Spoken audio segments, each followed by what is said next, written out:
Carry up this speaker, the smartboard speaker, but heatsink, and taking this apart. Is the volume control is busted on this. First, I'm going to show you what's inside it.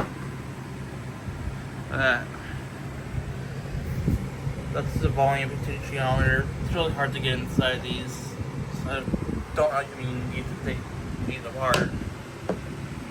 Here's what the front looks like. Looks like that's a Class A BM.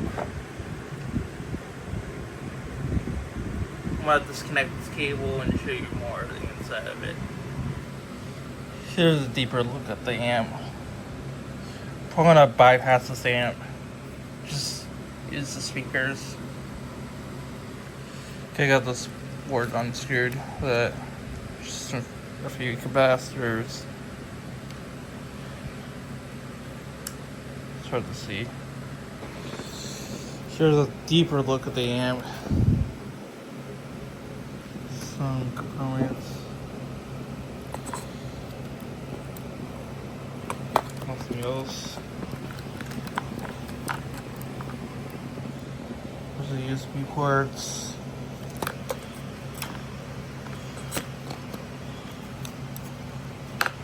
There's crossover network.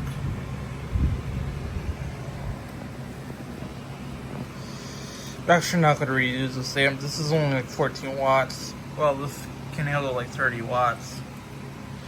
This amp is trash. I keep the circuitry though. I think it's a Class A BM. Use a big heatsink. But yeah, it's nice. I'm gonna probably like attach wires here and just reuse the speaker part. I don't have any purpose for the amp. Thanks for watching. I hope you enjoyed your day. Wait, I want to show you what the amp looks like. Here it is.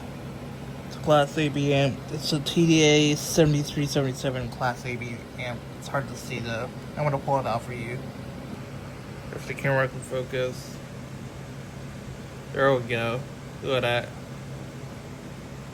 Okay, here's what the amp looks like. Focus. There we go. I don't want to throw this away, but I have to. It's a really nice amp, though. These are pretty common. I can probably get a Class A B amp. I already have a Class A B amp. But capacitors. I'm throwing this away for sure. So, yeah. That's it. Thanks for watching.